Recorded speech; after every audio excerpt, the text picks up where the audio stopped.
The examination outcome was a great improvement over and above the performances at previous examinations, an indication of how you have all worked to achieve the success which we are gathered here to celebrate. As you prepare to embark on your professional journey, I want to remind you of the critical role you play in shaping the future of healthcare in Nigeria. The Medical and Dental Council of Nigeria has the privilege and the responsibility of ensuring that our healthcare systems function optimally, and you, as the newest professional, are integral to this mission.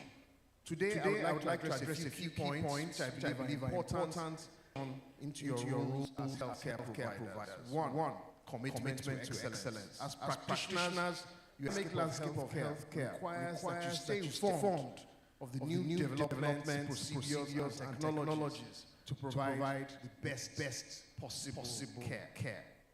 Two, dedication to service.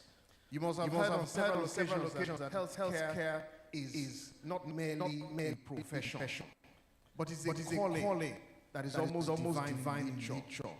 You are chosen to serve some of the most vulnerable members of our society. Serving your patients with compassion, respect, and empathy is imperative. Remember that every patient is a person unique needs, and your role extends beyond treating illnesses. It involves understanding, supporting, and advocating for their well-being. You cannot be cut out for the role of the medical you have to offer. If all you have to offer is your skill set, you must by nature be compassionate and empathetic. Three, contributing to national health. The federal government of Nigeria has outlined a vision for a healthcare system that prioritizes access, quality, and equity. As newly inducted medical and dental professionals, you are now part of that vision. We urge you to participate actively in national community outreaches and public health campaigns. Your involvement in these areas will be vital for addressing health needs of our diverse population, especially in underserved regions. Fourth, collaboration and professionalism. Working in the health sector demands collaboration. You will be part of a larger team that includes other health professionals, admin staff, and policymakers. Fostering a spirit of teamwork and mutual respect will not only enhance your effectiveness, but also contributes to a positive workplace culture. Be open to learn from your colleagues and share your knowledge and experience with them. Finally, strengthening the Nigerian health workforce. As you're about to embark on this noble profession, bear in mind the challenges facing our healthcare system include health workforce migration. It is crucial for you to stay committed to your practice in Nigeria. The council and the government are working diligently to improve conditions for all health professionals. I encourage you to take advantage of the opportunities that will arise as you continue to make strides in healthcare delivery. In conclusion, I want to extend my thanks to everyone who has supported you in this journey, your parents, your guardians, your mentors, trainers, who believed in you and guided you along the way. As you stand on the threshold of your medical and dental, know that we welcome you into a community of dedicated professionals working tirelessly for the health of our nation. Once again, congratulations on your induction. The future of healthcare in Nigeria is bright because of your commitment to excellence and service. May your professional lives be enriched with joy. I don't hear an amen. Fulfillment and the profound satisfaction that comes from making a difference in the lives of others. Thank you very much for your attention.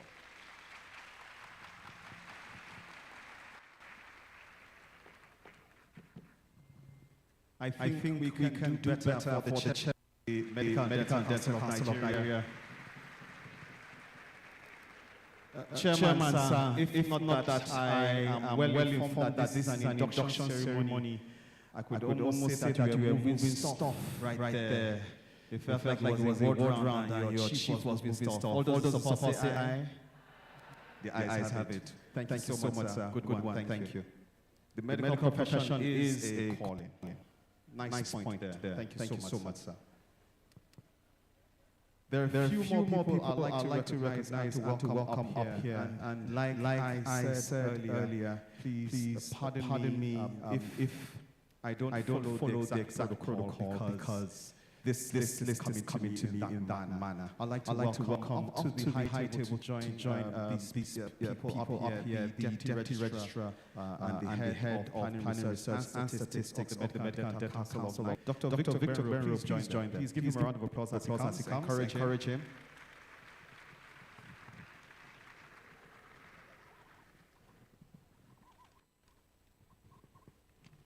I would also like to welcome to join them on the high table right now, the President of the Nigerian Dental Association, Dr. Elias Emedon, please, you're invited. Please give him a round of applause as he comes up.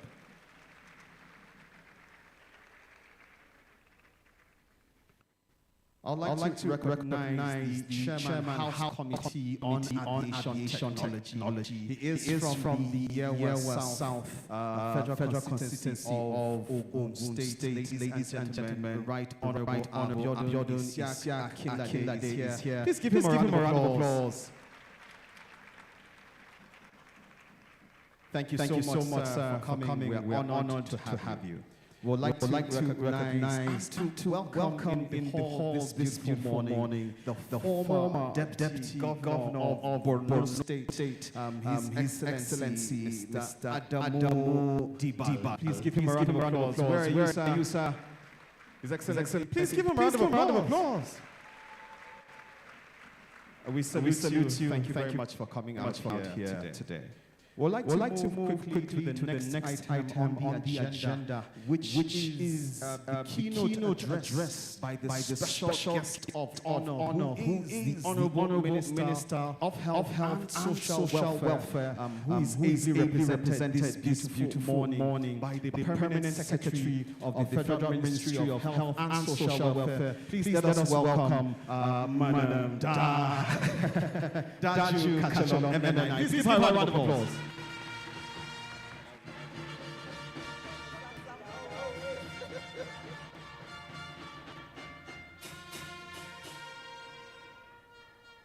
Thank you, Dr. Sambo.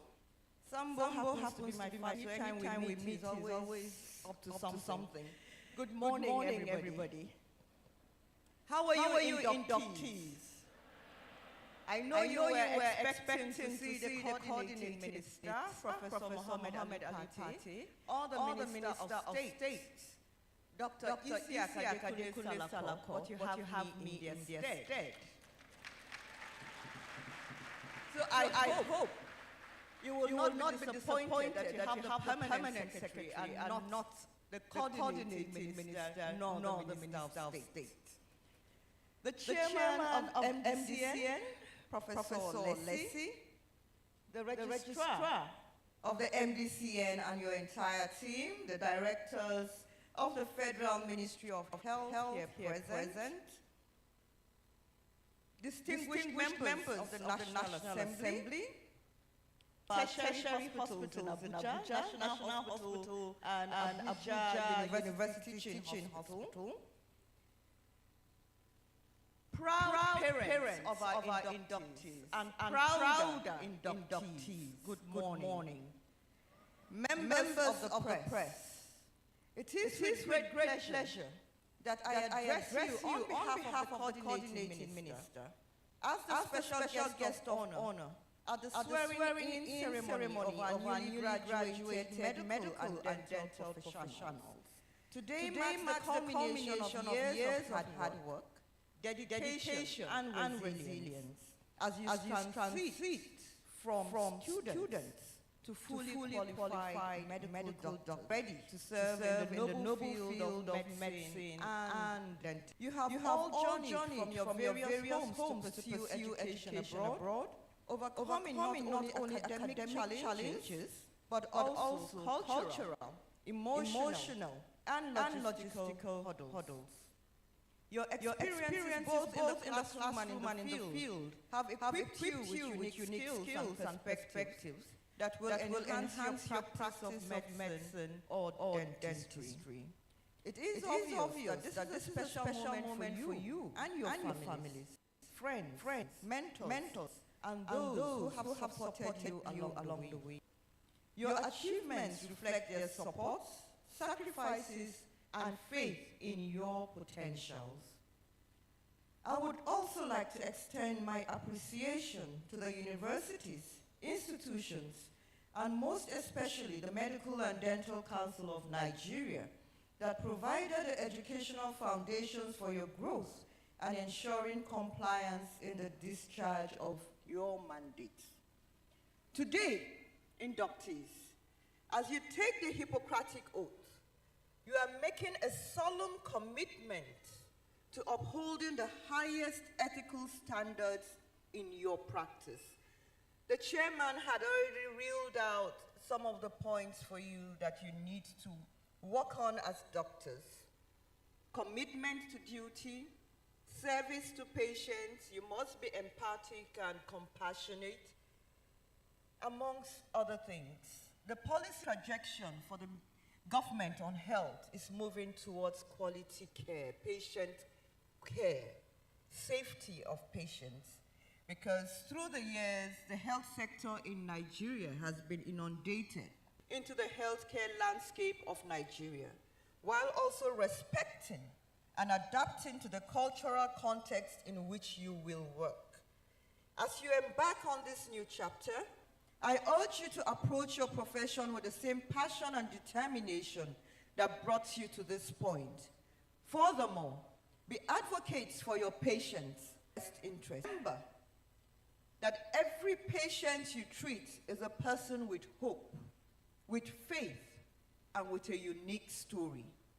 Approach each case with the same level of care and commitment, no matter how big or small the challenge may seem. In conclusion, let me remind you that today is not an end, but rather a new beginning. As you take the oath and begin your professional practice, remember that the journey ahead will be full of challenges, but also immense opportunities and rewards. You have all earned the right to be called a doctor or a dentist, titles that carry with them both honor and huge responsibilities. I wish you all the very best as you embark on this noble and remarkable journey. May you find fulfillment in your work, inspiration in your patients, and pride in the difference you make every single day as you begin to save lives and help produce health for all Nigerians. Finally, congratulations and welcome to the ranks of those who dedicate their lives to the service of others. And on a lighter note, please do not japa. Please do not japa. We need your we do need your services. Human resources for health is a major issue for us in Nigeria. Some of you will japa, but at least let 75% remain as we begin to work towards a new health sector under the renewed hope agenda. Congratulations once again, and may God bless the Federal Republic of Nigeria. Thank you for your kind attention. Dr. Sambo. Oh, and permit me to say, Chairman and MD, inductees, all our distinguished invited guests. My job has come to an end because I had to leave meetings for this and I need to rush back. But I have an able representative, Dr. Camille Shoritire, who is the Director of Health Planning, Research and Statistics, who will now step in as the Coordinating Minister for Health. Please pardon me. Thank you. Dr. Sam.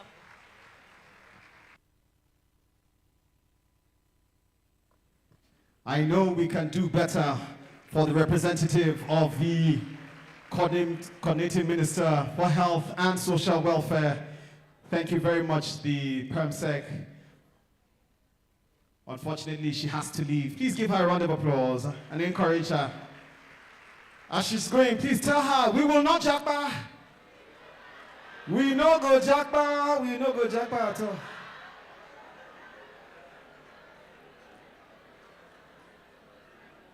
The way some of you are laughing is like you were just telling a lie when I asked you to say we no go jackpot. But do you know what? I want to commend you for coming back home to take the oath right here to do this for the Medical and Dental Council of Nigeria. Applause the inductees. Come on. Great. I'd like to recognize a few other people who are seated in this auditorium who have come to celebrate and to be a part of this occasion. I have the former Deputy Governor for Zamfara State. He served between 2007 up to 2011. Ladies and gentlemen, His Excellency Alhaji Mukhtar Ahmed Anka. Please give him a round of applause. Where are you, sir? Please clap for him. Please do that. Thank you so much for coming. I have yet another former Deputy Governor from the same Zamfara State who served between 2011 to 2019, and to be blessed to have all of them. His Excellency Malam Ibrahim Wakala. Please give him a round of applause. Where is he?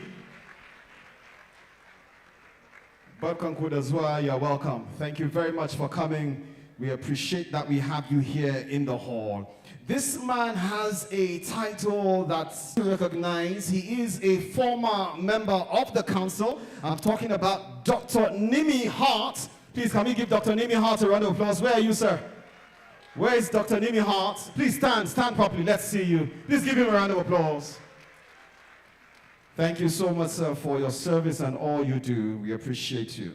I'd like to recognize the chairperson for Pharmacy Council of Nigeria, Hajia Wasilat Giwa. Please give Hajia a round of applause. She's here. Appreciate her. So in case you have any emergencies, there's doctor here, there's dentist here, even the pharmacist is here to dispense the drugs, right? All right. I'd like to move really quick to, we're going to take the launching of the Journal of Medical Standards and Ethics a little later.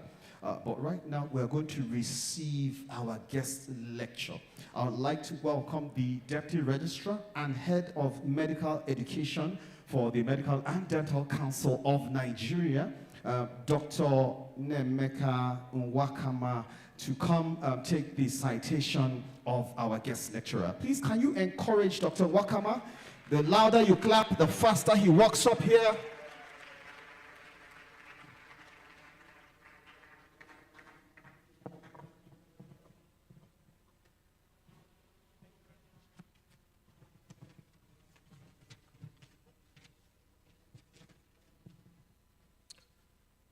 With respect to established protocol, may I request the guest lecturer to end.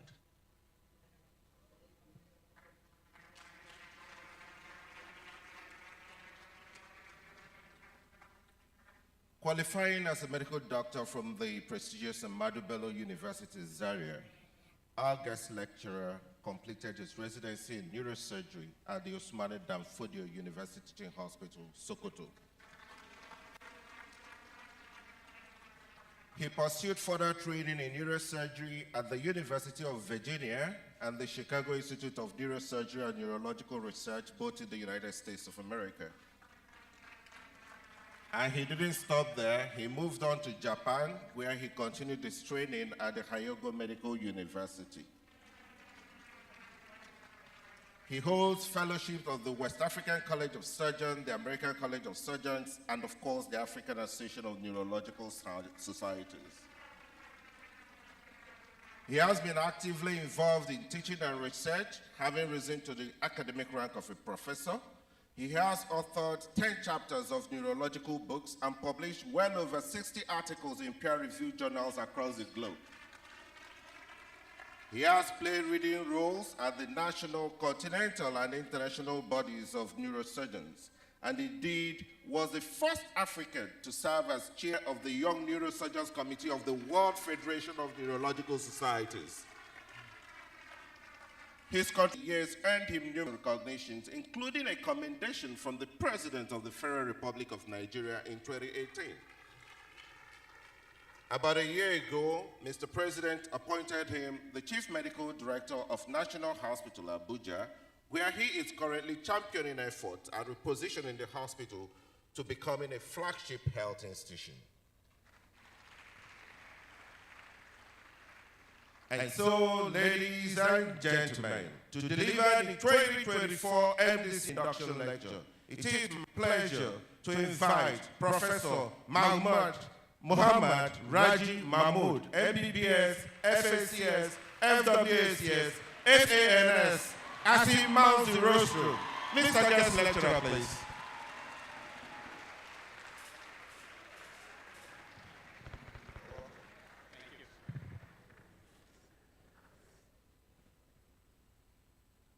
Good morning, everybody.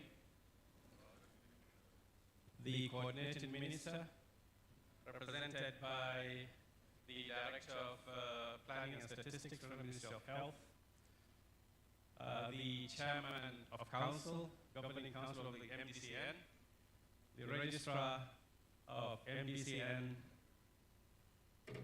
the CMD Abuja University, the Chairman, President NDA, the Nigerian Dental Association, the Deputy Registrar, and all other distinguished guests.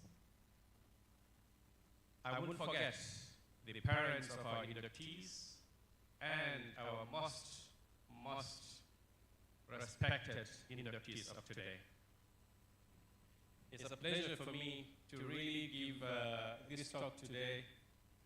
I think this is a very, very historic occasion, being the largest number of inductees ever done in the history of Nigeria.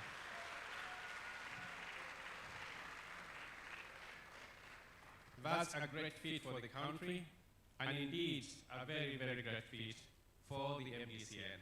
And I congratulate the registrar for working assiduously to make sure this really happens. Thank you so much, ma'am.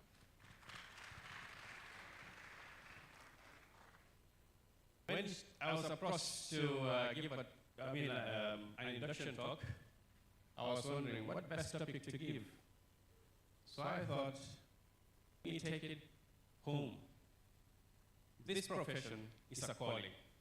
So the topic would be our calling. Please move the slides for me. So I appreciate this invitation by the Medical Dental Council, and also I thank the Medical Dental Council in the quality of training in Nigeria over the years. They have really been doing such a wonderful job over the years.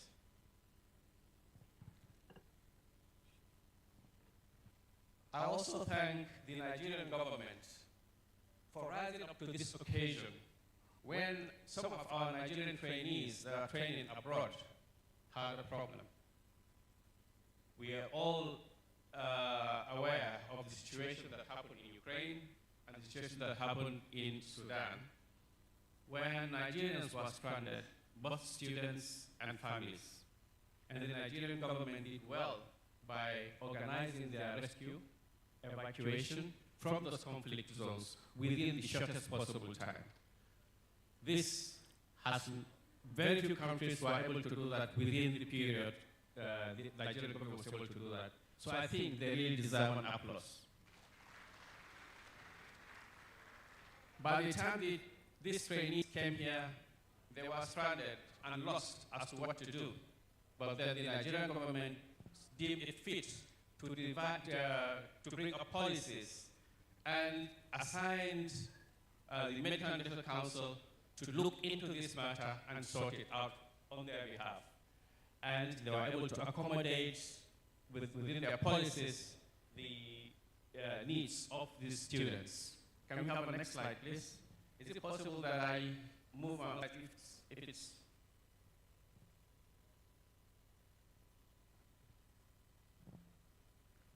We also thank the training institutions for accepting and adapting these students. It's since the students have come from various countries, the levels of training were a bit different. So this, cooperative hospital, I think what they were able to do was to adapt the training specific to those the needs of really think that they really also deserve an applause from each of us. I congratulate the students as well. 622 is no small number. You are today graduating as doctors after going through the rigors of medical training abroad and then here in Nigeria, and then going through the difficult assessments of the Medical and Dental Council at 70%. I think this is unprecedented. Your journey has been full of hurdles and challenges, but today, at least you're covering this chapter in your life. You are going to be inducted. Congratulations. Going deep into for us to know the responsibility that you all will be carrying as soon as this induction process is over. Your life will completely change in the next few minutes. As of now, you're as free as birds, free of the responsibilities of life being rested on your decisions. Enormous responsibility, I assure you.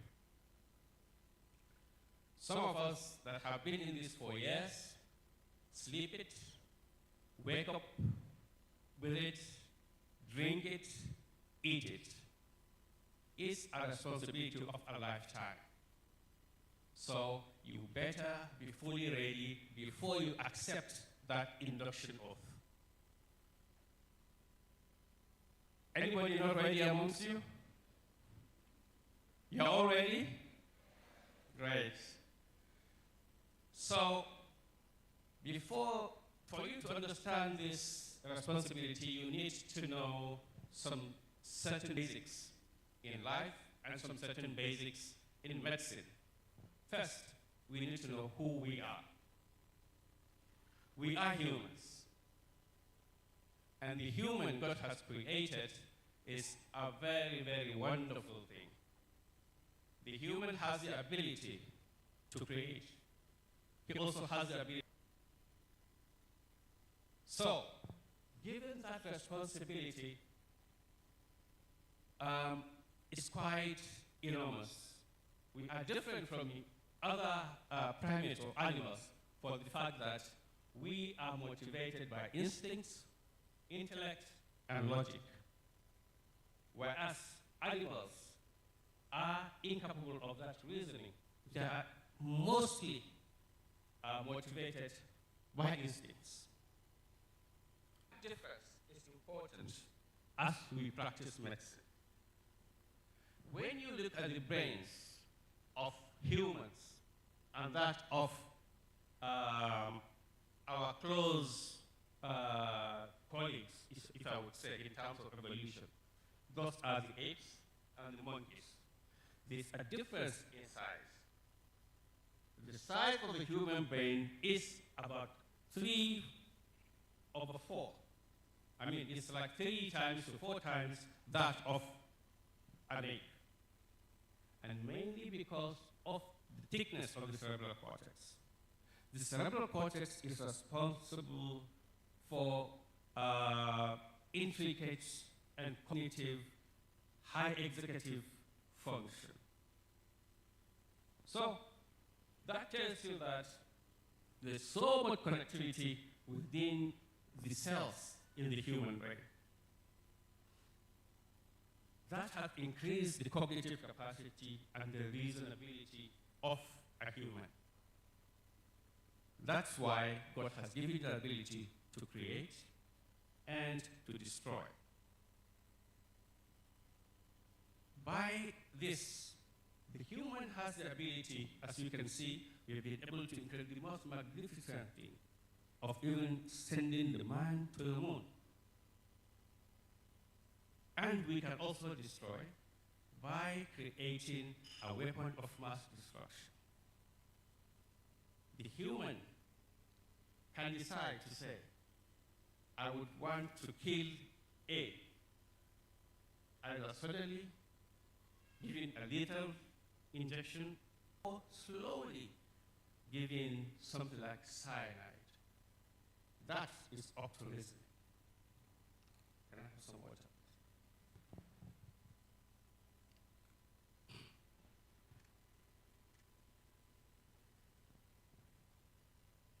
So that is an enormous ability. By the time a person gets to the age of 18, that's why they say 18 is the legal age. Those connections, please can we go back to the previous slides? Those connections in the human brain are developed. And at that point, you are fully to take responsibility of all your actions. All of you are now above that age of 18. You have gone beyond your legal minimum age limit. So that means whatever decision you now take, as at today, after this induction, you are fully responsible. Am I making sense? Yes, the next. Humans are social animals. We form communities. And that's because, as the saying says, no man is an island. You can never ever survive alone. As evolution develops and humans gather together, we discover that it's by force that we have to gather together to form a community. For us to ward off prey, for us to have what to eat. And eventually, we form a very, very complex community with high-end functions. So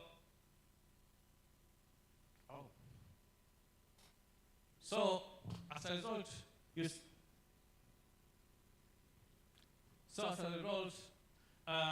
we come together in order to, for survival and also to belong. We come together for support, for communication and cooperation. And by the time we come together for a length of time, we form a certain culture. And all this help us to stay safe, comfortable connections between each other. But then by the time that community becomes quite complex, there has to be several functions to be done. Next slide, please. And so it means when there are so many tasks to be done in a community, these tasks cannot be done by a single individual. Suppose now, let's say, we form a hospital, and that hospital will have to have a doctor, a nurse, a pharmacist, and a physiotherapist and all. One person cannot do everything. Every single function person, that is where division of labor in the society comes in. So this tells you that society is not of that labor, that society is likely going to break down. It means it is very, very important that we take every single facet of that or division of labor to be important. Yeah. This means you as a doctor, by the time you go into the hospital, must respect the nurse, must respect the pharmacist, must respect any other person, including the janitor who works. His job is very, very important. No one is superior over the other. But we can have team leaders. Doctors can be team leaders, but it's not necessary that you look down upon other specialties. That's very important. Please, can we go on again? Next slide. When you come to work, you have to understand that you are working in an environment with a certain culture. Africa has its own set-down culture.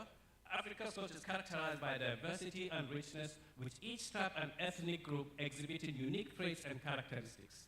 Interestingly, Nigeria has about 371 different tribes. That means each of these tribes is unique. But then there's something that unites all of us together. That is our empathy, our respect for elders, and the likes. And we are always our brother's keeper. The common cultural traits found across the African regions include social values, religion, and morals. These affect our practice. We have to respect our elders when we see them. Some of the places that you've been training, you may be able to see an elderly man and decide to utter some certain words. No, I don't agree with you. But here in Nigeria or in Africa, it is inappropriate. You have to find the right words to address an adult. So also in similar manners of issues. Religions can be very touchy in different segments of our societies, and so also morals. Politics affects our practice. That's what has affected the fact that you have come here and gotten adopted and adapted to this environment to be trained and be inducted today. It's all politics. It will also affect your posting for house job. It will affect your ability to get trained for your fellowship fields. Also, economics affects your practice because that will affect your remuneration. How much do you gain at the end of the month?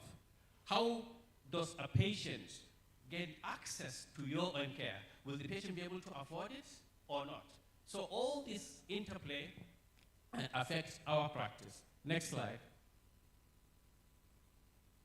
Religion affects our practice. It affects both the patients and the doctors. As for when you're talking about the patient, blood transfusion is touchy for some certain people who have as witnesses. So you need to know that this is a no-go area. You have to respect. Something like assisted reproduction is now being asked to adopt some aspect of this. For instance, donor eggs or donor sperm eggs or donor sperm because of religious reasons. Can we move on?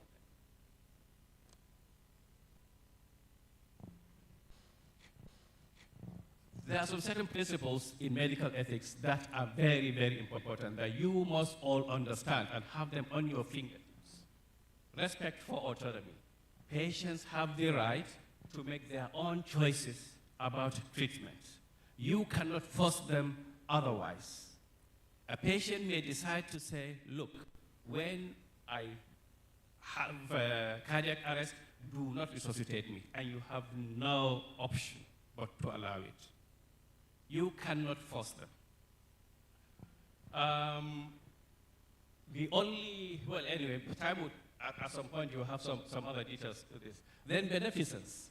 Practitioners should act in patients' best interest by preventing harm or removing conditions that could cause harm.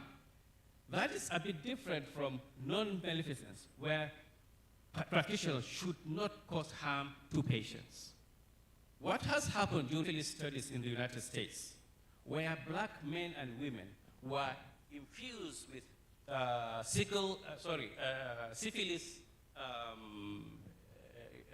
syphilis organisms, right? Just to study the life history of sickle cell. That's a violation. The people who did this knew that it was going to cause harm, but they still went ahead to do that. Then justice. the distribution of scarce health resources who receives treatment. We all know healthcare resources are scarce, so we have to distribute them justly. We have to be fair in distribution. Must it be only the rich that would get such and such a medication? We need to find some way to really cascade it down to those who couldn't have afforded it somehow. Then confidentiality. This is one aspect that a number of us actually fail at. It's very, very important. It's very key. And never allow yourself to be caught by these people about confidentiality. Then, in fact, you will regret it. Anything a patient tells you, you must be sure it's in your heart. God has given you that responsibility. That was the moment He inducts you and they induct you today. That responsibility is huge. A husband will come to you, tell you all himself. The next time a wife will come, tell you all the secrets. Well, you cannot tell them, look, your wife said this, or your husband says that. You cannot. You have to keep this secret till your grave, unless they eventually allow you to reveal that secret. Then doctor-patient relationship. That's also very, very important. You need to know how to interact with your patient. You need to communicate with your patient. Your patient must understand what you mean. And you don't take a decision on your patient unless you understand exactly what the patient is saying. When the patient comes to say, oh, I have a headache, understand the type of headache. You may not know. There's a difference between just an ordinary headache or migraine headache or a tumor headache. Just acting on it without communicating with the patient well might end up harming the patient. Then, yes, next please. Okay, now let's fast track a bit. This, what I've mentioned to you, is just a foundation for your practice. Now let's come into what you're going through. You people have gone through a lot. And this, from the grave of Sir Williams Osler, he is telling you this. Let me congratulate you on choice of calling, which offers a combination of intellectual and moral interest found in no other profession. I assure you, that gives you that honor as much as medicine. The day you wear that white coat is the day that the whole world would respect you. That white coat is not just a cloth. That white coat is a symbol of honor, honesty, integrity, and being an ambassador of healthcare service from the beginning of mankind till the end of mankind. That is a big and huge honor. You might be bouncing on your way to work. The moment you wear that white coat, know that you are no longer representing yourself as an individual. You are representing the whole profession. The responsibility is huge. So I extend my congratulations to you and to your family and other well-wishers. Your families have really done so much to see you get into where you are. You all know that the road had been very, very rough and tough and Herculean, but you've been able to get to this stage. Today is the beginning of your career, but it is also the beginning of your learning. Now you have just got what is the basis. You need to start learning from today to become doctors. As it is a joyous moment for you, it also signifies a great accomplishment in your academic and professional. Hotel manager, you know, and I was used to when you go to the West in the US or whatever, if you don't give tips, the people keep standing and they won't leave. You know, so those are cultural shocks, and you've been able to survive them all. Congratulations, ladies and gentlemen.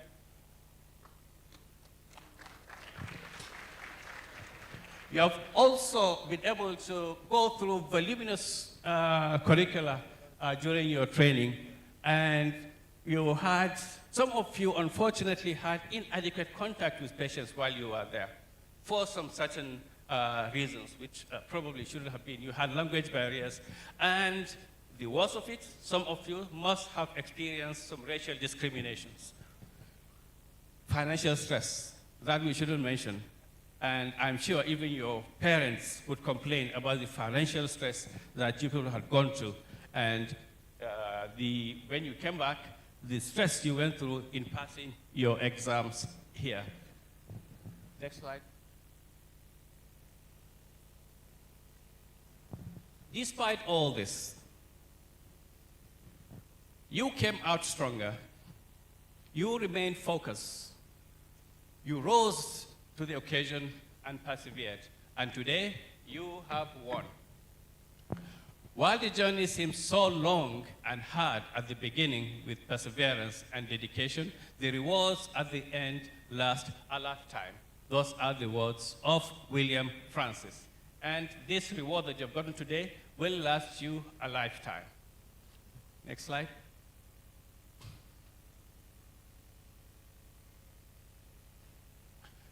Well, now you're at a transition stage. By the time you get inducted, you finish you do your house job, you do your NY, the next stage is what you need to think about.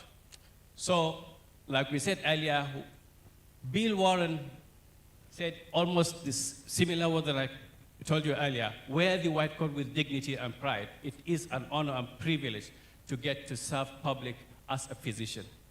So as you progress in your career, embrace new challenges and continue to confront them. You have acquired the knowledge and skill. I advise you to develop the passion to make a difference in the medical practice and make a meaningful contribution to humanity.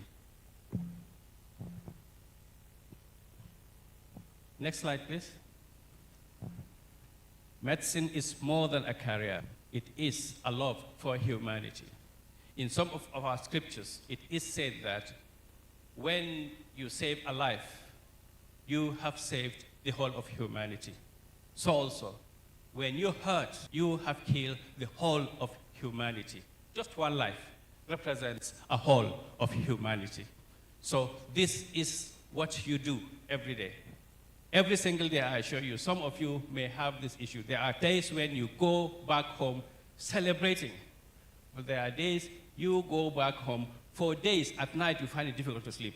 I have such moments. She has such moments. All of us have such moments. Because you say, how I wish I had done this differently. Maybe that person would have survived. It haunts. There are some cases that haunt me every day. Not that I know I've deliberately done something wrong, but you wish you had done something different. That is the responsibility you live with, gentlemen and ladies. Next slide, please. Our foremost physician has said, wherever the art of medicine is loved, there is a love for humanity, of humanity. Next. So you must remember that your practice are guided by a couple of things. Some of them you mentioned, the morals and the principles and the responsibility of your profession. The Hippocratic oath that you're going to take today, make sure that it sticks in your head every single day so that it guides you. You must know that you can only practice when you have knowledge. You can only do something when you have the skill. The best physician is who? It's who knows his limits. When you know that your knowledge is deficient at some point, stop there. Seek for help. The moment you go a step further, then that is when they will catch you because you are negligent. When you don't have the skill, that's why there is division of labor. Look for someone with the skill.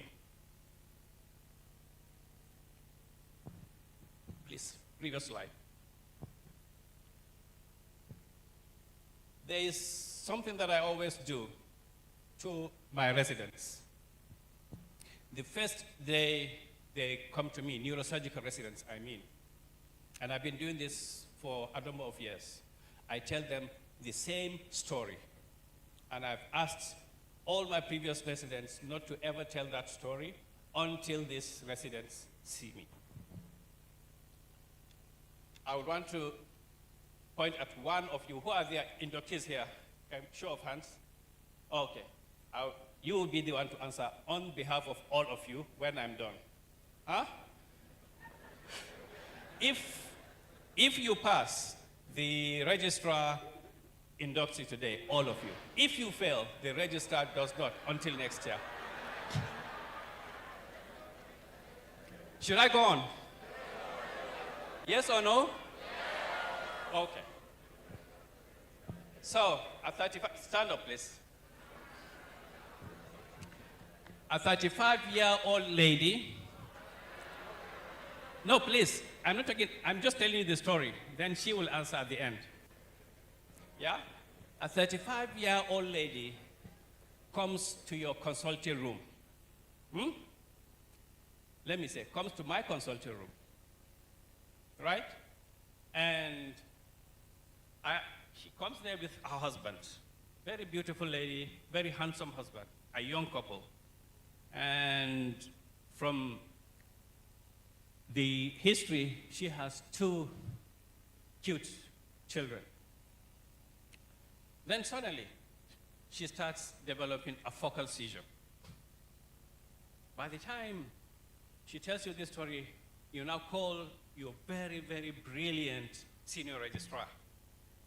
Quickly goes out, reviews this patient fully, quickly goes out of the way to do an MRI. And then you have seen the lesion there, deep-seated in the brain. And you know that, but then it's surrounded by very, very important structures in the brain. Touching them might mean death or severe morbidity. Then, now this the resident comes to me and says, sir, this is it. I've seen it, I agree with him. What do we do? I said, sir, I think we need to take her to the theater as soon as possible. So we now decide we'll do it tomorrow. So as to give us time to prepare her. Let's talk to her. We discuss with her. We say, okay, would you want your husband to come in? Husband comes in. We discuss everything with them. Tell them the complications of that surgery, the likelihood of death, the likelihood of severe morbidity. She may not be able to talk. She may not be able to move. And this lady just starts crying. Then she asks her husband, what do we do? He now said, my dear, it's your call. She then says, looks at me in the face, says, no problem, sir. Let's go on. And then you now go and call the most experienced anesthetist in the hospital. He looks at everything, says, okay, fine. I will get such and such an agent so it will be safer for her. He assembles his best team. Everybody works with you, and then you go into the theater the next morning right on time. You do everything quite well and perfectly. At the end, patient goes to the ICU. A few hours later, patient is fully awake, no deficit, doing quite well, and smiling. Oh, doctor, thank you.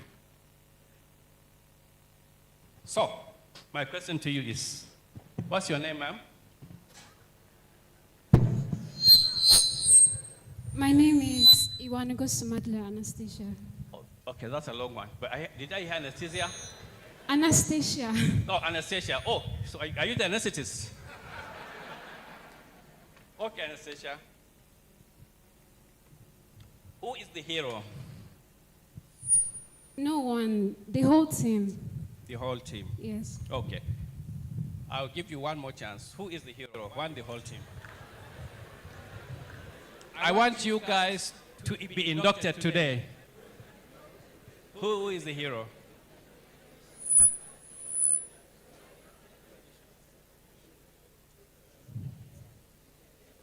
If I understood you correctly, are you referring to the team of surgeons? No, just choose one. You have already chosen one. Okay, you said it's a team. Yes, who is the hero? The patient. Beautiful. Now you get inducted.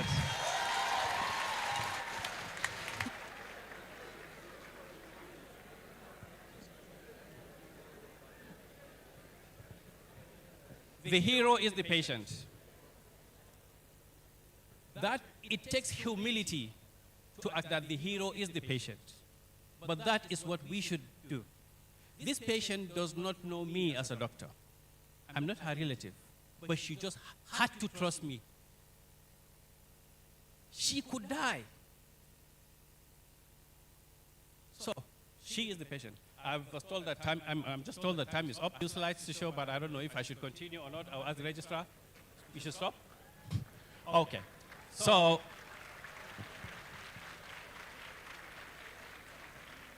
with that, I had a few, but let me just show you the last 2 slides. Then I think, then I will call it. Can we go? We just move down a bit.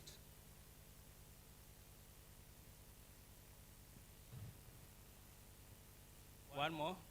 Yeah, keep going, keep going. On a Friday before then, we had a very major surgery, and the patients were in ICU. And we were asked to abandon those patients in the morning of Monday. So I stayed away, of course. Emergencies were closed. Everywhere was closed. Not closed, but doctors were not to go there. So I also stayed away. But in the evening, my conscience couldn't let me. I said there was this person that we operated on, an elderly man, whom we opened his abdomen then, and he was very bad. Something told me to go back, check up on him. When I went there, it was medical students I met, and nursing students managing that patient in the ICU. Some of them are Mubakin. I joined them to be a part of it, and I made a protocol. Then went to the accident emergency in Zaria then, and I met the same scenario. Accident victims were there. It was only student nurses and medical students that were handling those cases. No senior. If consultants would come, there are only a handful. They couldn't handle everything. So I just joined there as well. So made a protocol, made a roster for amongst the students and the nurses. So practically for a few days I was living in the hospital. But then the next few days I was summoned by the resident doctors, committee of residents, to say that I have violated the strike, and I was to be expunged out of residency of the association. So anyway, I felt the panel. I told them, well, my ethics, the oath that I took was to save lives. It wasn't. I believed in their calling, whatever it was they wanted, whatever increase, whatever, I agree with that. But I didn't believe that we had to withdraw total service for these patients, because some of this would die, and some of them could be us. And actually, over time, we have seen doctors and nurses that have died during those periods.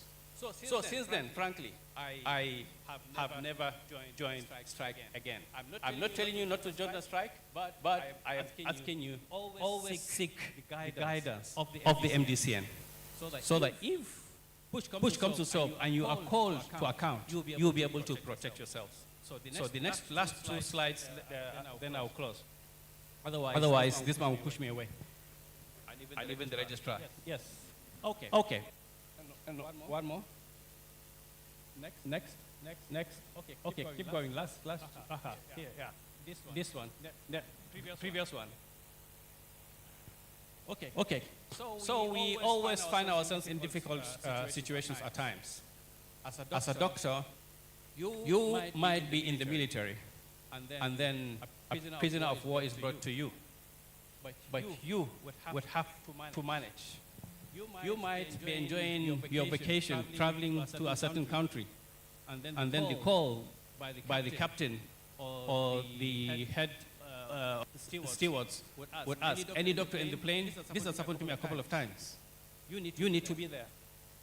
You might have that very, very stubborn neighbor that you really wouldn't wish to ever see. But then late at night, he might call your attention, for somebody to call your attention, that neighbor is in trouble, needs your help. You could see that adversary at work that you have never liked, you have never seen eye to eye. But then one day, he really needs that medical attention.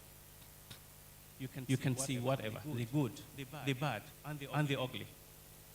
But for our profession, we are compelled to do what is right. We are compelled to do what our professional mandate says. We must give care to these people. We must give care as if the care would be on us ourselves. You must give in your best. Why? Because, can we see the next page? You do all this because it is our calling. Thank you. Thank you.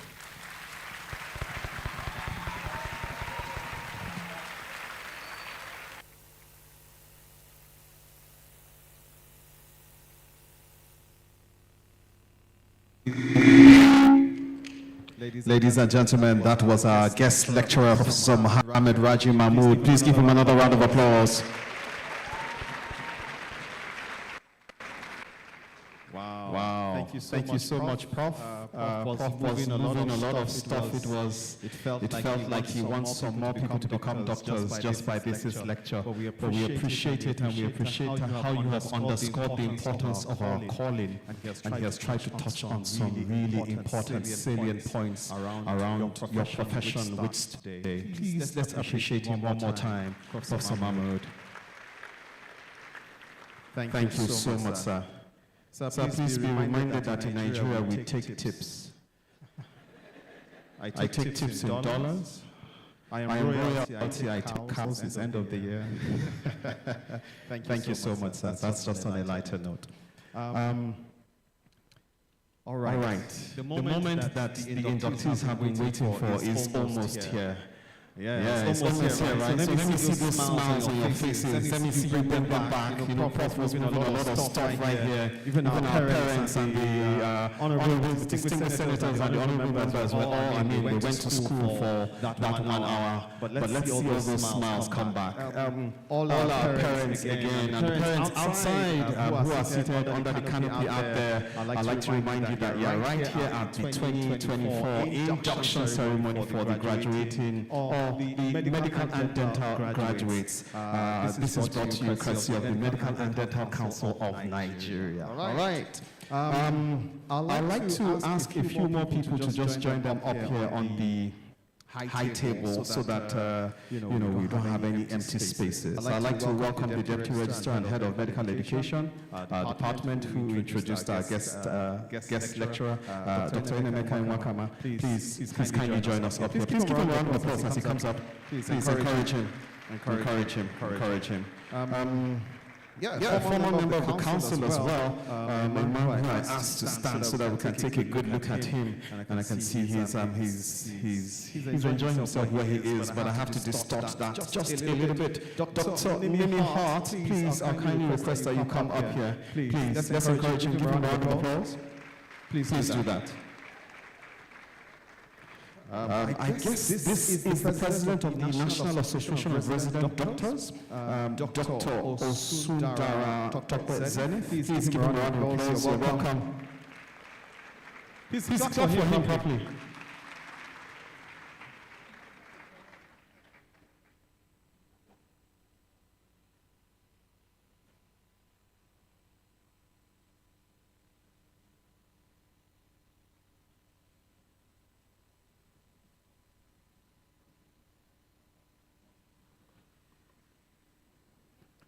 The president of NAD, right? National Association of Resident Doctors. You heard Prof, right? I'm sure you'll take up a conversation with him how he refused to go on strike. He has only gone for 12 hours of strike. But Prof, thank you. I think we need to underscore the values that we have, the medical profession, where this oath that we're taking, we need to make it of a bigger priority than fame and wealth and resources. Thank you so much, sir, for that lecture. Please appreciate him one more time. Thank you. All right. We'd like to take the launching of the Journal of Medical Standards and Ethics. This is very important before we conduct the oath taking for the inductees. I'd like to welcome to conduct this session the Editor-in-Chief, Professor Francis Uba. Prof, are you here now? He's up there. I'm so sorry, I didn't recognize you when you came in. Please let's appreciate Prof as he comes up. We're going to do the launching down there at the book stand. Police band, are you ready, or should I call the media team to give us something soft just there? You know, this is a ceremony, and so we're celebratory in our approach.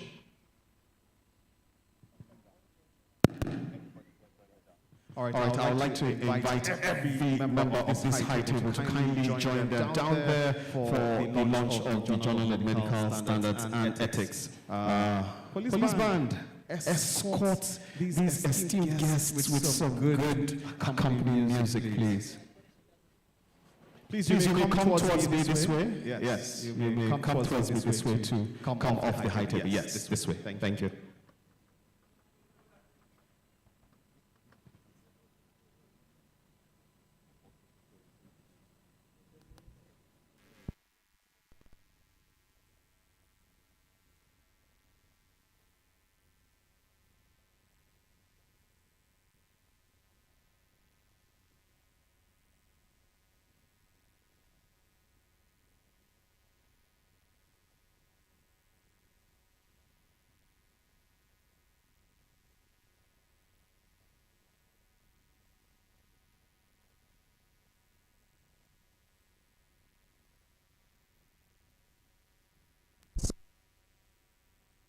Am I back?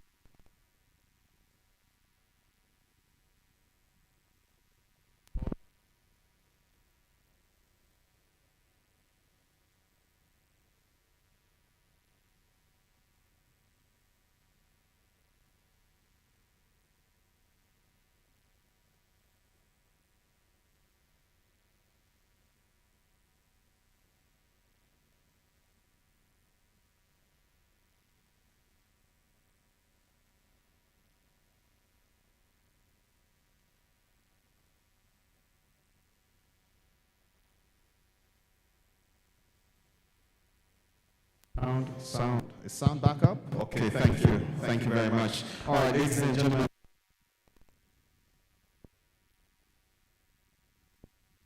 Sir,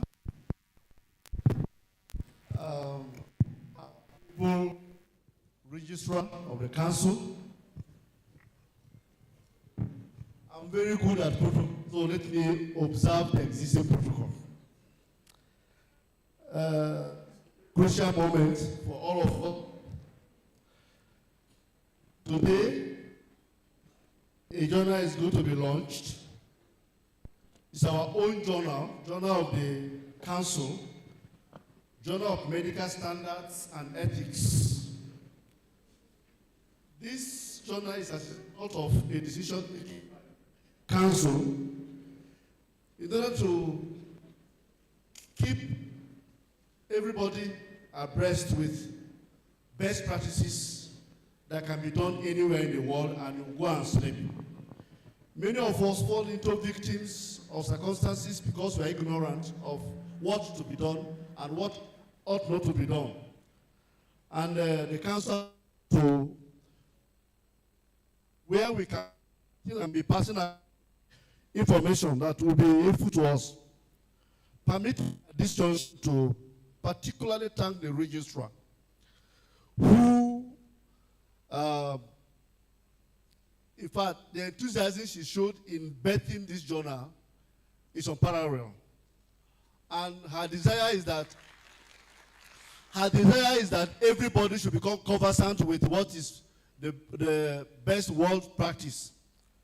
And so, up this morning, she was on her feet, ensuring that this journal is produced, and here the journal is in our hands. I assure you that with this journal, if you go through this journal and you go through this book, and as it will be continuing, you'll be guided on what to do so that you navigate your practice without falling into problem.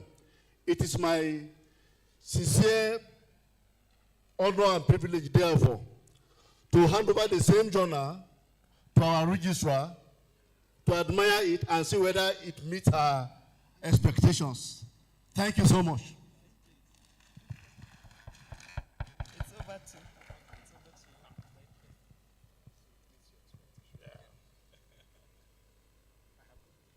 you. Distinguished guests, ladies and gentlemen, on behalf of the Coordinating Minister of Health and Social Welfare, Professor Muhammad Ali Pate, we strongly associate with this innovation by the Medical and Dental Council of Nigeria and the indefatigable registrar, expressing our passion in helping the profession to make sure we know what we need to know on the medical standards and ethics. A lot is happening in our country. A lot is happening in the health system. Recently, we've been talking about organ harvesting, organ theft, people being paid to donate their kidneys, people being kidnapped, and they steal their organs. For you, for us, who are medical and dental professionals, this journal will provide the adequate information we need to know about how we should conduct ourselves, what we need to do when issues of ethics come into play. And I can assure you, especially our new inductees, that you'll be seeing this every day of your practice. Just like the example given by the guest lecturer about the brain surgery. So at this point, I would like to present this journal to you all and to the world for the good of our health system and betterment of the practice of medicine and dentistry for the well-being of humanity. Thank you.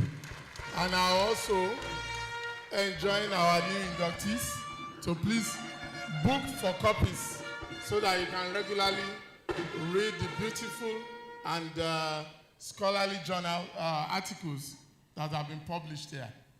Thank you, and congratulations to us all. Thank you.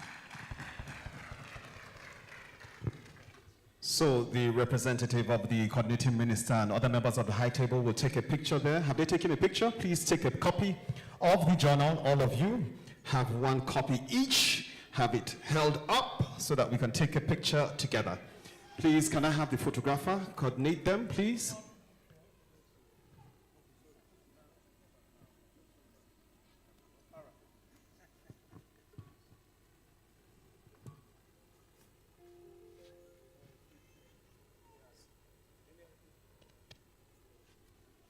All right, let's take this picture.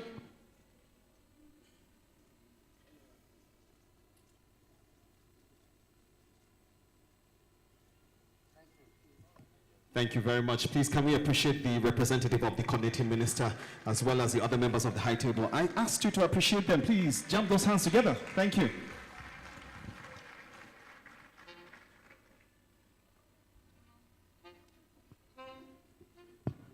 All right, I'll give them a moment to get seated.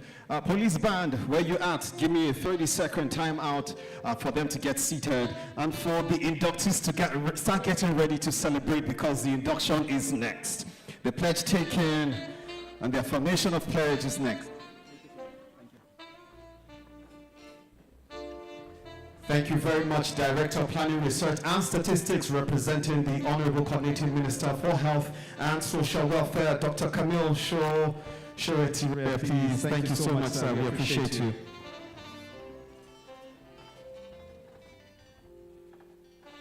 Good, thank you. All right, thank you very much, Police Band. Your time is coming in a moment. Ladies and gentlemen, the moment we have gathered and have been waiting for, everyone who has strained from far and wide and have come back to take this oath Dr.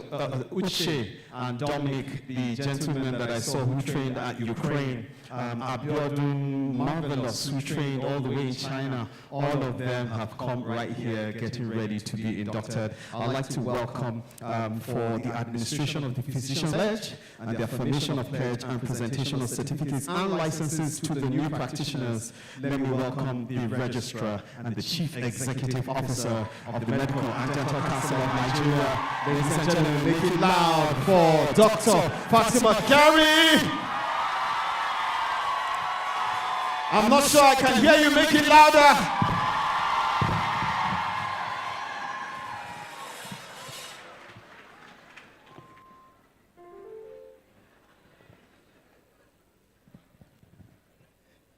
If you keep shouting, we'll put this off.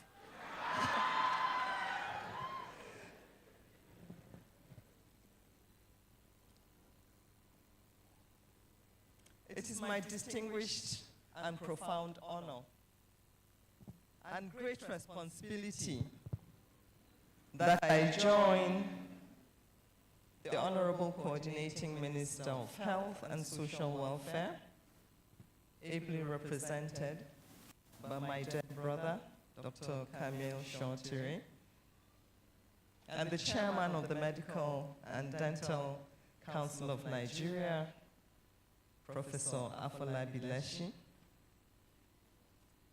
to welcome you all as we induct the newest members into our noble profession of medicine and dentistry in Nigeria. I would like to sit or stand on existing protocol. I recognize members of the high table, the Chief Medical Director of University of Abuja Teaching Hospital, who has been very key to bringing some of you into this room based on the remediation program.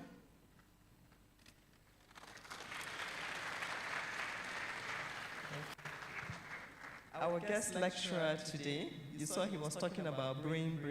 He's a neurosurgeon, a distinguished neurosurgeon, and Chief Medical Director of the National Hospital, Abuja.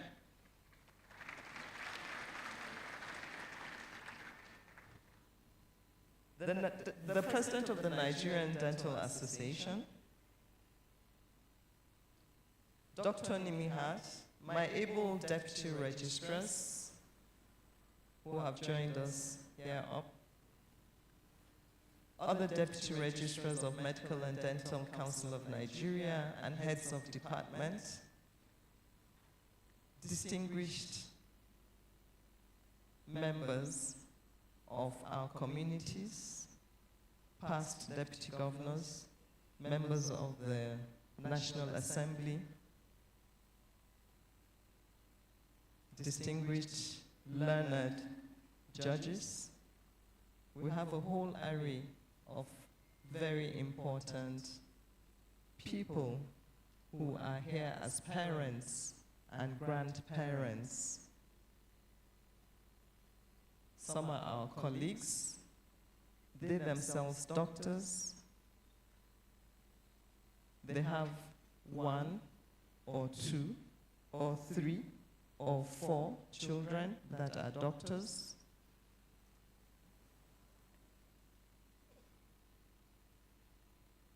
I cannot go on without recognizing my mother here, whom I have known for several years, and I was pleasantly surprised to see her here. She has come to honor her granddaughter, and she's the chair of the Pharmaceutical Council of Nigeria, Mrs. Giwa.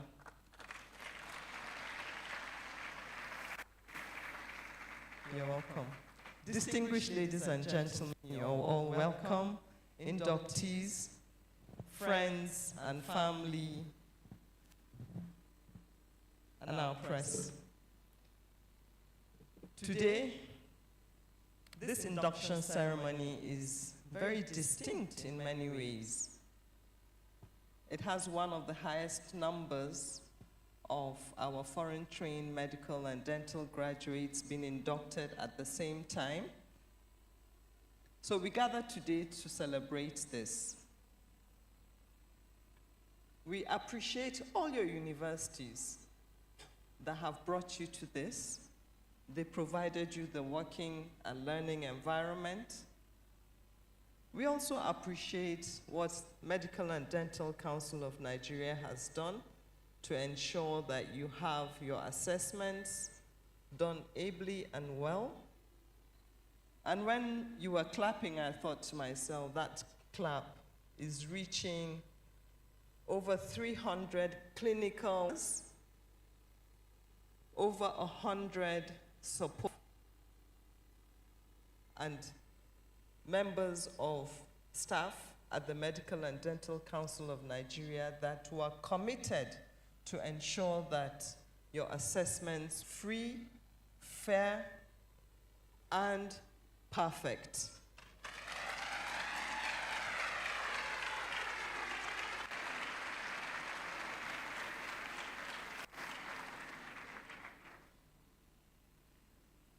Those assessments that were done are designed in a very rigorous way. We had computer-based tests, we had clinical assessments. They were designed not only to evaluate your knowledge, but also knowledge in real-world scenarios.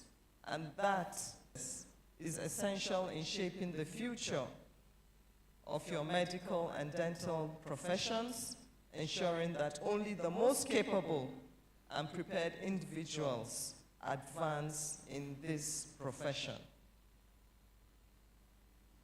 We've said so many appreciations since morning, but to parents and guardians of today's inductees, congratulations.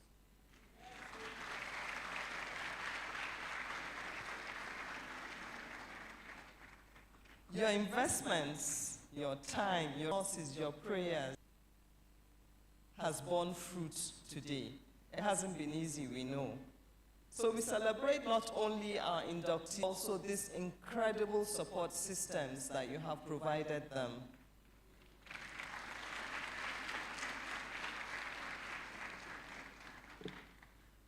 Let me quickly come to the meat of the matter. Inductees, I'm addressing you now. Please listen. Yes, you have made your parents proud, and today we recognize your remarkable achievements. And we also know that because you came from our shores, you have come with a different experience, different perspectives, invaluable to our own healthcare system. As you step into medical doctors and dental surgeons, I urge you to be mindful of the significant impact that your contribution will make. I'm not going to repeat Professor Raji's lecture. I think he has talked extensively. But remember, today is not an arrival. It's just commencement of your journey. I was reading a journal yesterday, and it started with, medicine is difficult. And it repeated, medicine is difficult. And it said, we don't have to keep repeating, medicine is difficult. I really didn't want my daughter to hear that, because I'm praying she'd want to be a doctor. Because it's difficult. We didn't run away from it because it's difficult. We got there because it is a calling. You know what that calling is? You just find yourself somewhere like you are just called. So the world of healthcare is ever evolving. You'll face challenges that test your resolve and ingenuity. Rise up and face those challenges. And it's not only in Nigeria that is undergoing evolution in healthcare. It's everywhere. Yes, we know we have artificial intelligence and all that, When you are sick yourself, will AI treat you? No. AI will not treat you. We have fancy gadgets, imaging. AI will read them, but it's the doctor that will treat you. So we must have the mindset to adapt and turn all those challenges into opportunities to transform, to grow, to innovate, and to contribute to the advancement of our systems. Advocates, let's move things forward. Let's partner for change. And as Pamsek said, guess what? This is our country. Let's stay and grow it and improve it.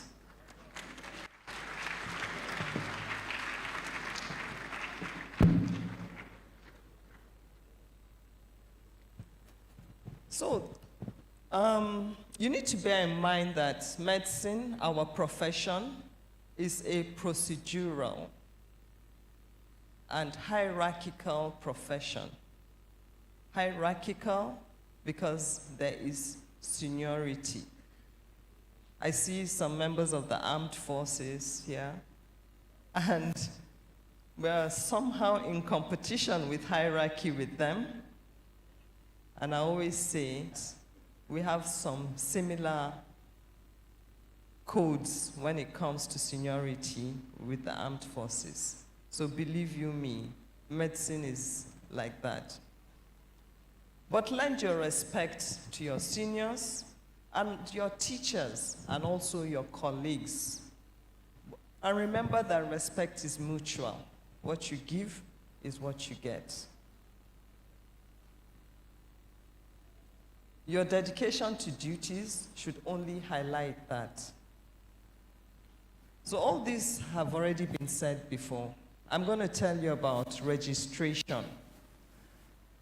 Immediately you take the oath, council will register you immediately and will provide you with a provisional registration number.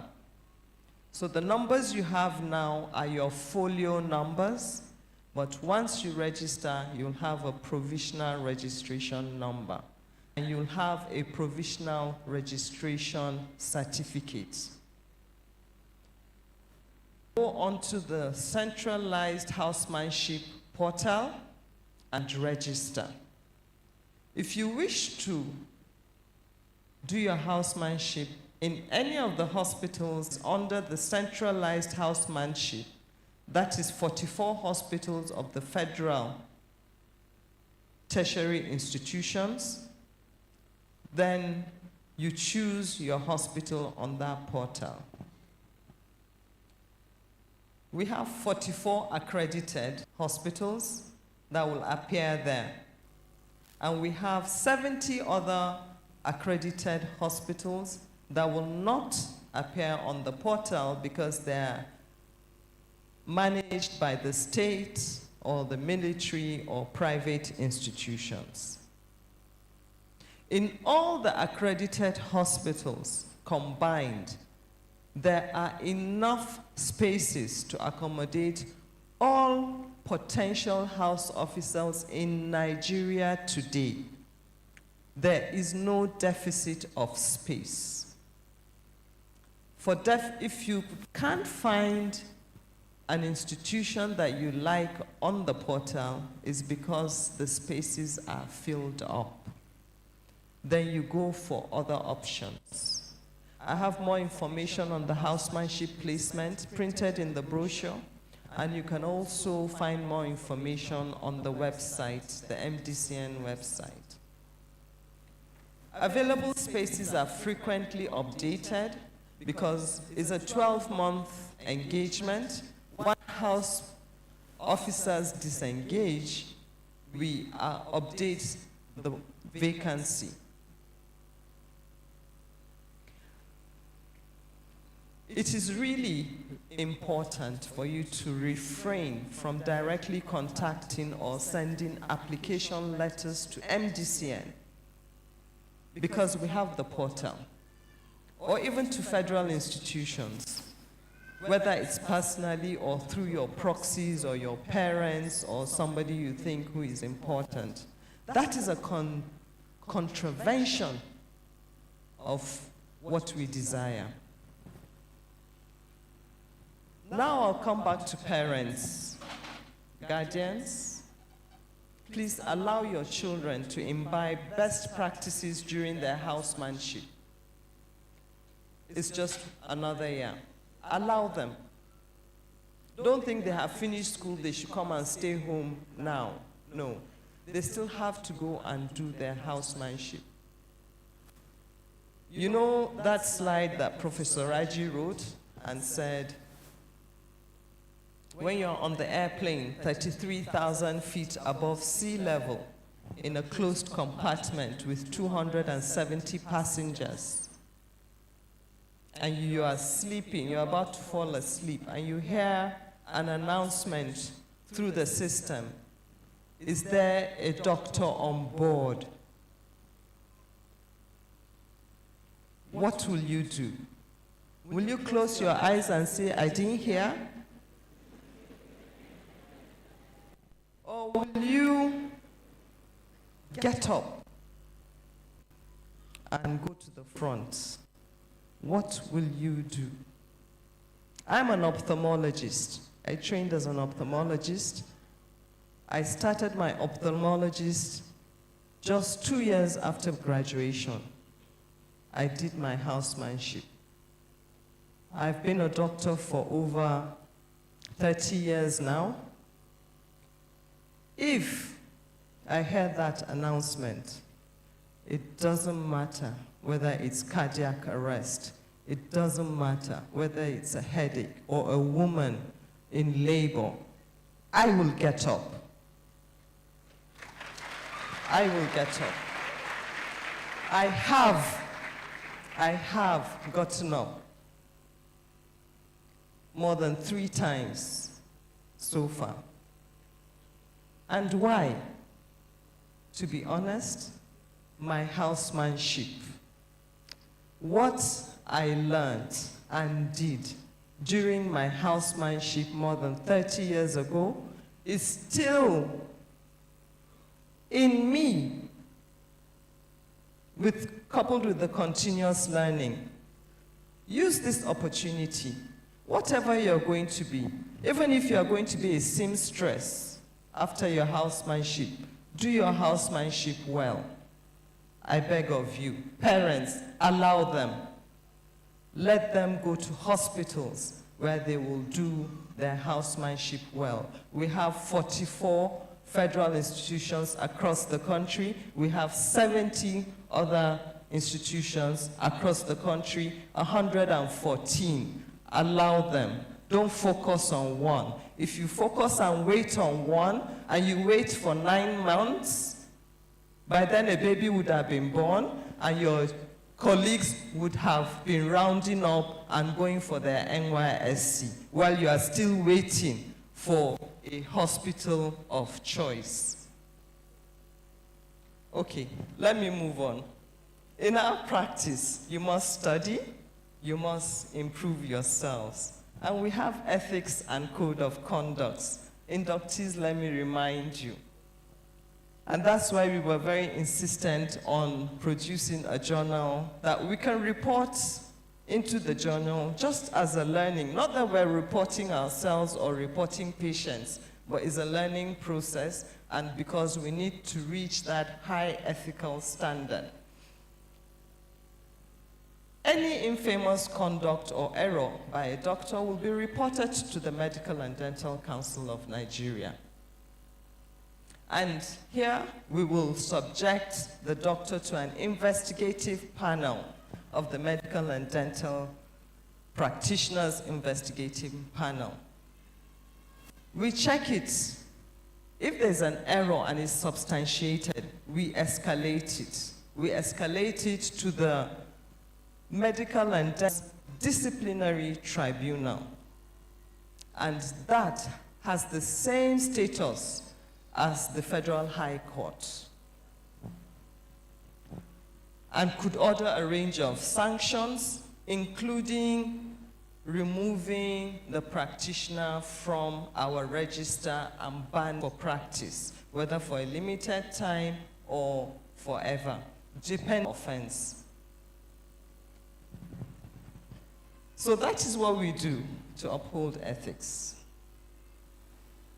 Okay, let me know.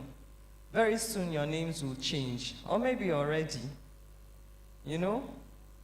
Yes, they'll be calling you doctor. They will forget even what your first name is. They'll call you doctor. And your mother, what would they call her? Mama doctor. Oh, okay. So it's a really good thing. And so that is why we have to uphold. Because even in the communities that we live, our status change. Our responsibilities change. So we have to uphold that honor that the society has given us. The oath you will take today is a solemn promise to yourself first, and then to your patients and to society.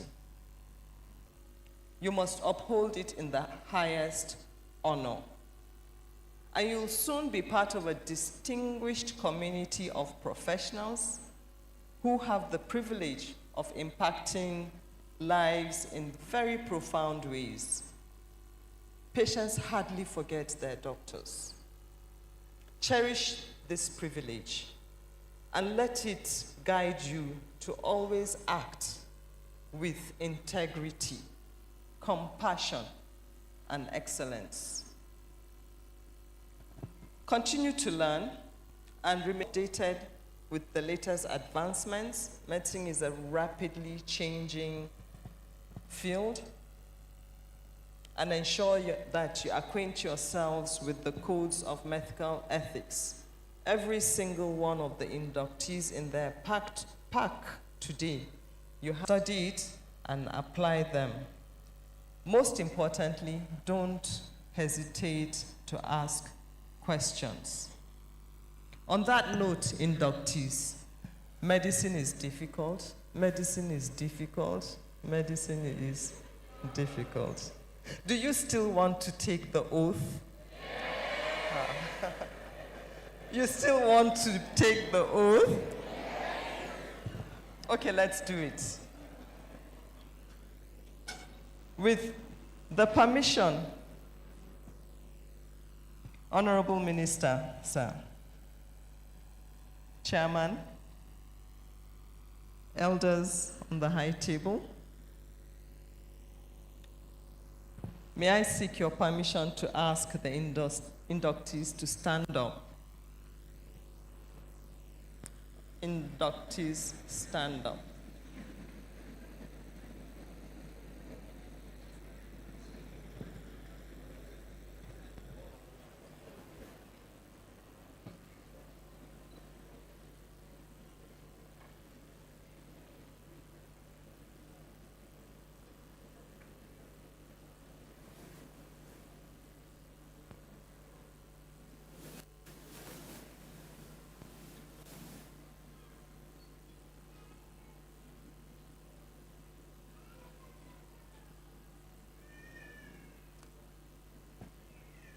Okay, you are all looking so smartly dressed and beautiful and handsome.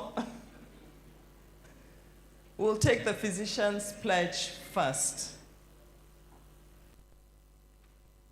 And we have both medicals with us, and we will take the two at the same time. So on the first line, where it says medical, where the medical will say medical, where it says dental, the dental will say dental. And you will repeat after me. With your right hand up.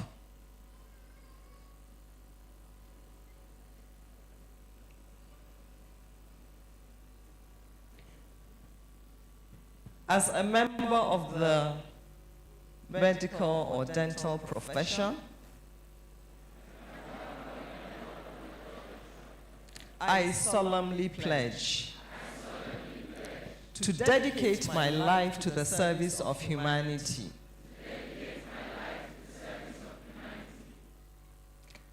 The health and well-being of my patients will be first consideration. I will respect the autonomy and dignity of my patient. I will maintain the utmost respect for human life. I will not permit considerations of age, disease or disability, creed, ethnic origin, gender, nationality, political affiliation, race, sexual orientation, social standing, or any other factor to intervene between my duty and my patient.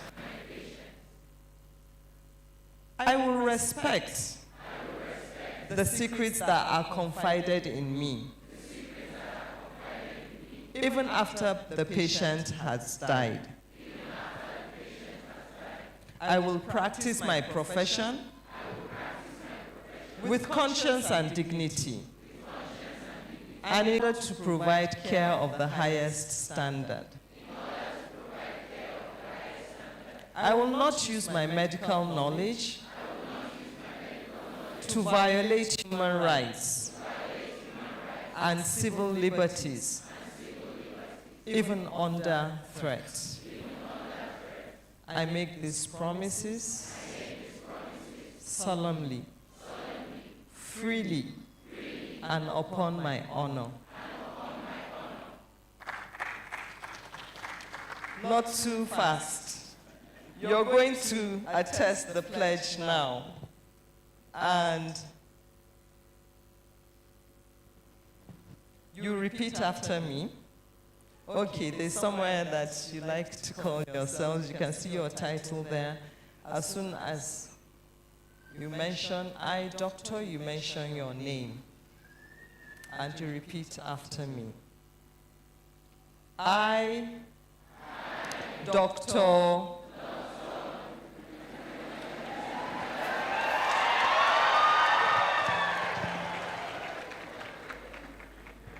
do solemnly and sincerely declare that as a registered medical or dental practitioner of Nigeria, I shall exercise the several parts of my profession to the esteemed community of and dental professionals in Nigeria. You're welcome to the faculty. Doctors, at the count of 3, you take a bow. 1, 2, 3. Teachers, thank you very much.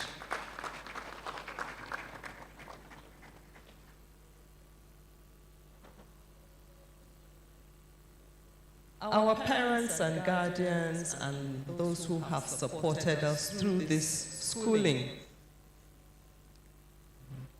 their dedication, their support. I remember calling my parents and say, I can't do it. Doctors, you need to give gratitude to your support system.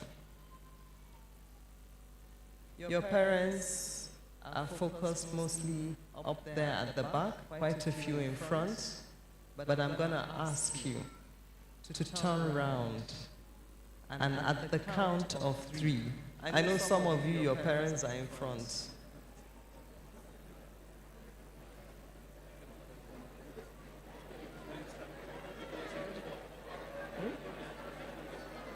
They'll do both.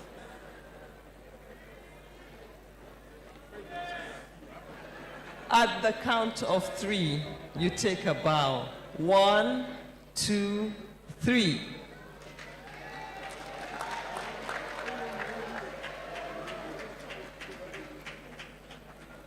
You face the front, and at the count of 3, you take a bow.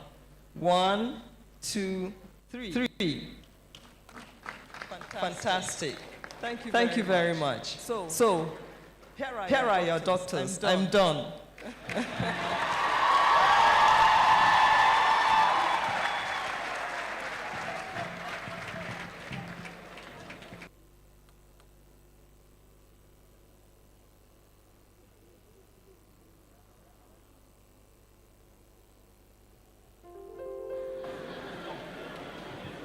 Do I have brand new medical and doctors right here in the house? I need to hear you make that applause louder. Come on, jam those hands, yes? Please turn to a fellow doctor next to you and tell them congratulations and welcome. Two more, say congratulations and welcome, yeah? Fantastic. Please, can you do me one more favor and appreciate the registrar and CEO of the Medical and Dental Council of Nigeria. Show her that love, yeah. Thank you so much, ma'am. Your words were not just for them, were for all the doctors in the house today. Thank you so much for the excellent work that you have done. Yes, I'd like to remind the brand new doctors that you have the oath certificate underneath your seat. I need you to pull it out right now and do the needful. Please append your...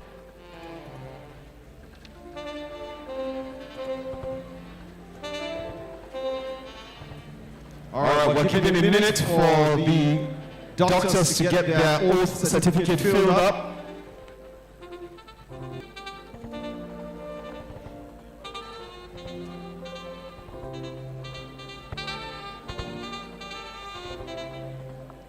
Please turn it underneath your seat to the space there.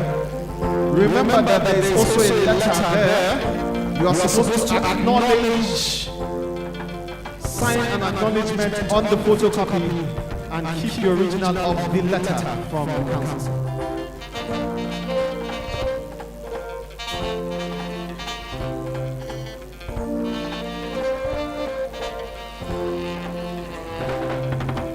Police band, just hold on for a second. Thank you.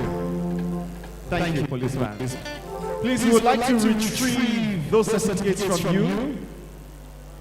The members of staff from the Medical and Dental Council of Nigeria are currently along the aisles. You can identify them. They are wearing white.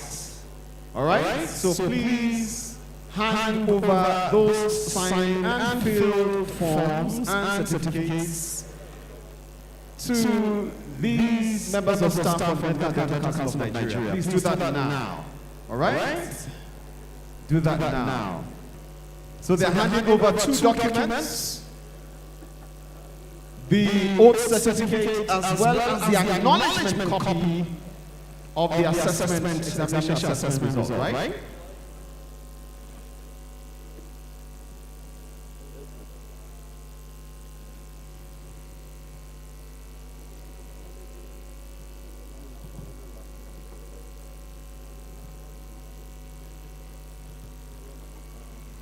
Please remember,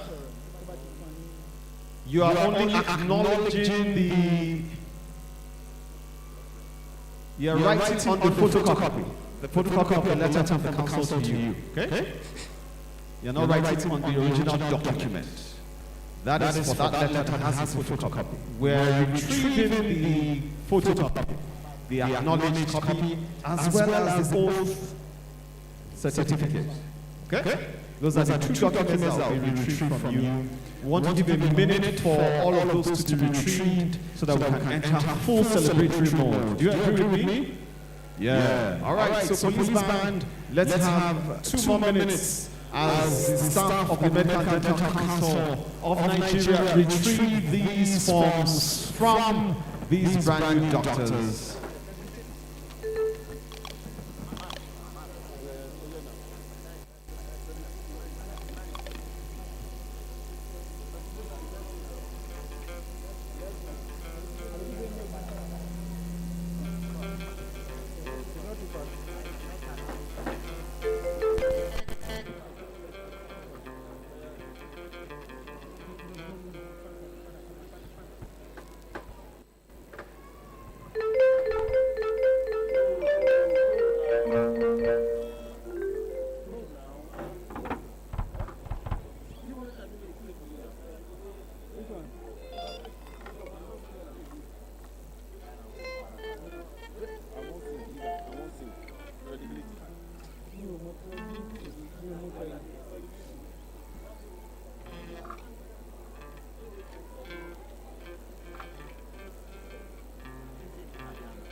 Thank you very much, the police band, providing wonderful entertainment right here at the induction ceremony of the foreign-trained medical and dental graduates right here at the Medical and Dental Council of Nigeria.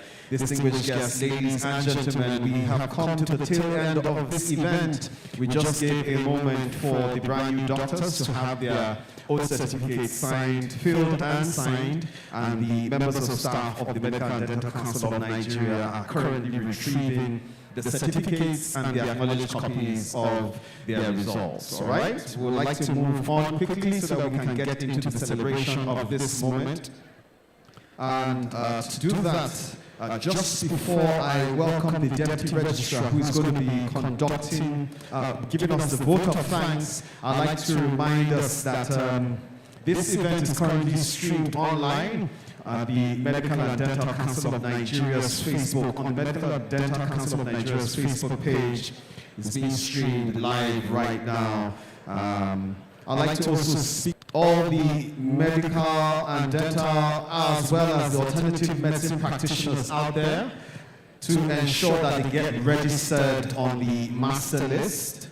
Master register, I beg your pardon. Ensure that you're registered, you have your place on the MDCN master register, and you can do this by going onto the NDCN website, www.ndcn.gov.ng, and ensure that you are, your name is on that list, and you update your profile, update your account, get your account and update your profile up there.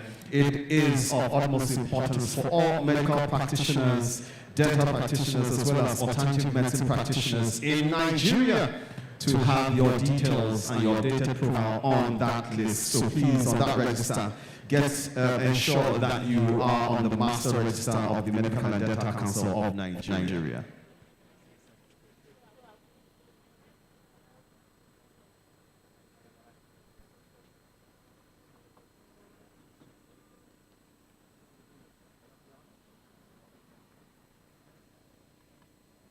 Thank you. I'd like to welcome the Deputy Registrar and the Head of Planning, Research and Statistics Department for the Medical Dental Council of Nigeria. His job is to deliver the vote of thanks. He's the only one that has his voter's card here. Dr. Victor Terry, please give him a round of applause as he comes to do this. Thank you, Dr. Sambo.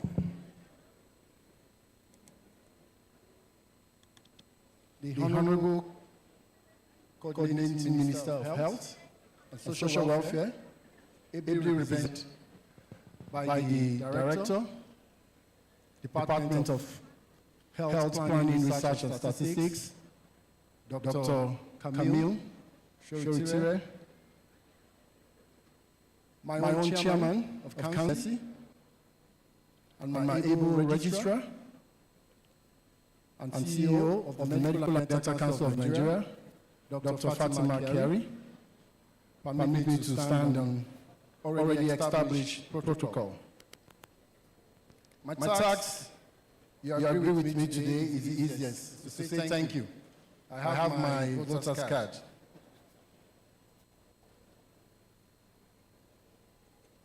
Whatever has a beginning, surely has an end.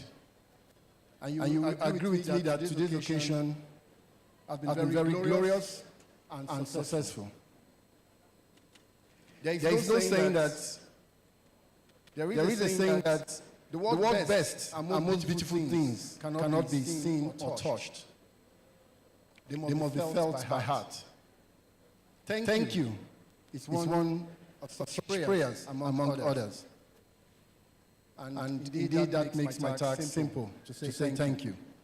I consider it a great privilege to give a vote of thanks to all dignitaries who have graced this beautiful, very successful, and memorable event of the induction ceremony of foreign-trained medical and dental graduates who were successful at the MDCN September 2024 assessment exams and have been inducted today and are now our colleagues, and we can proudly call them doctors. Our first thanks and appreciation will go to Almighty God, without whom today would not have been possible and be a success. May He continue to bless us all and cause the MDCN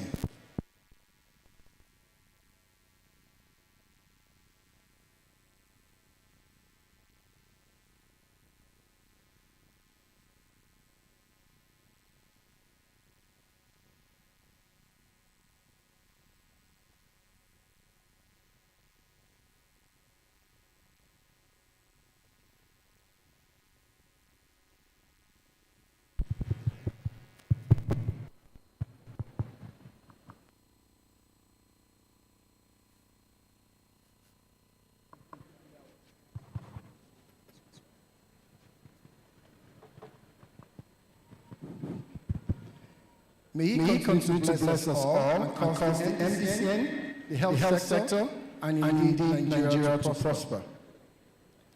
To our special guest of honor, who is the Honorable Coordinating Minister of Health and Social Welfare, ably represented.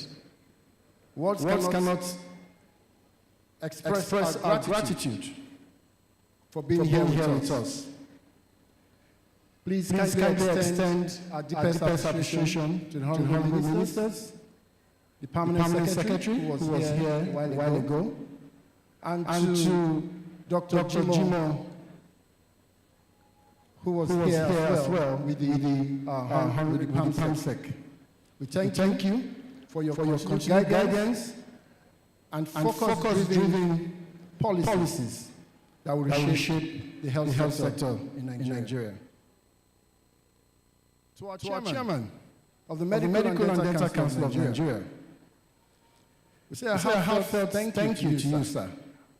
You are like a father who always stands by us, guide us, and leads us with great motivation. We feel proud of you, and we say thank you for making us feel happy and elated with your presence at this occasion. Thank you, sir. To my registrar and CEO, she is the registrar of registrars, a woman who has shown compassion, intellect, leadership, and great dedication to advance the regulation of the medical, dental, and alternative medicine professions in Nigeria. And who under her leadership, in the last almost 12 months, the MNCN, she has shown great leadership and prospects expected of a regulatory agency. We say thank you, Registrar. To our guest lecturer, Professor Muhammad Raji Mahmood. We want to say thank you, our beloved guest lecturer, for all words of wisdom.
Is the work of the opposition.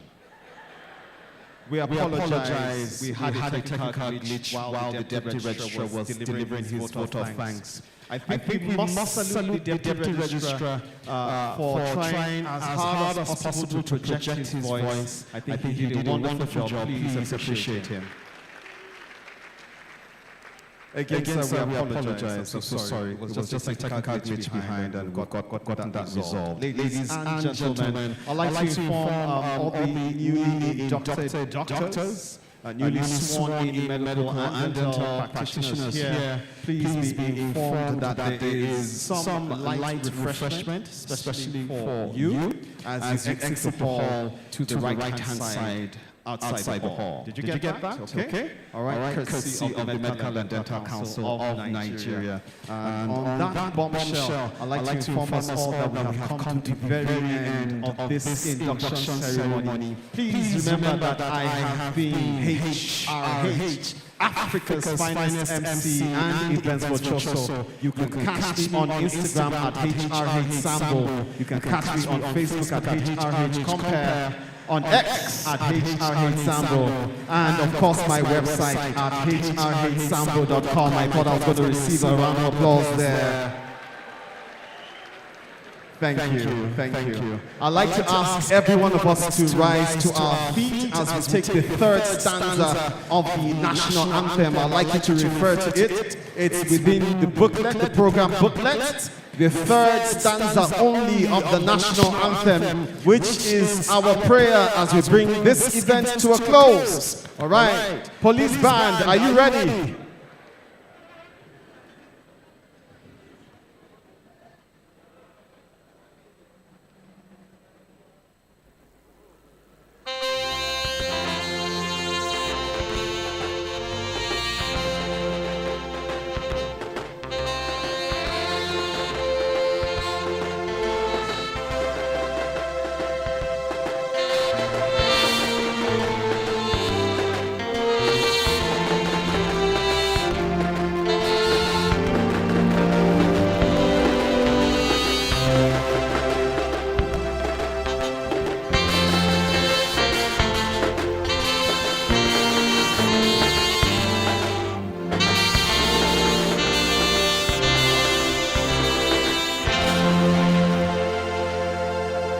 Thank you very much. So police band, give us some ginger.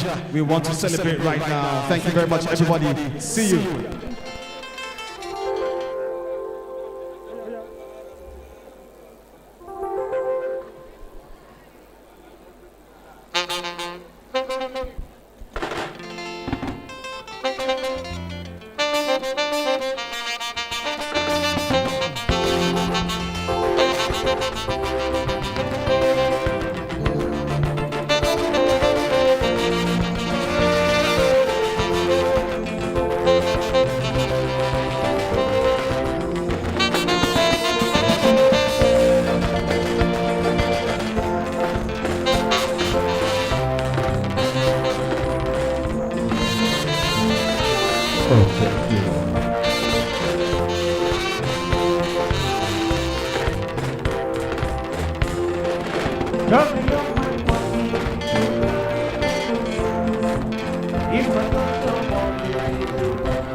I will never leave you. I will never, never. I will get to you, my God. Even if you promise from my door, cause you be my people. I said, who is you? Not only you, my God. See us sweet be so fine. I will never leave your side. I will never, never.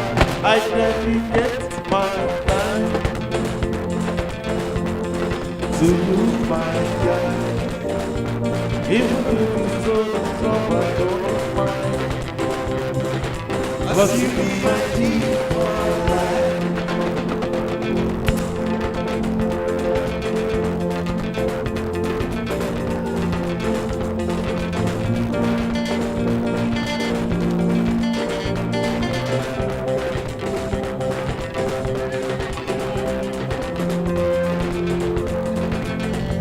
I say, who is your guy?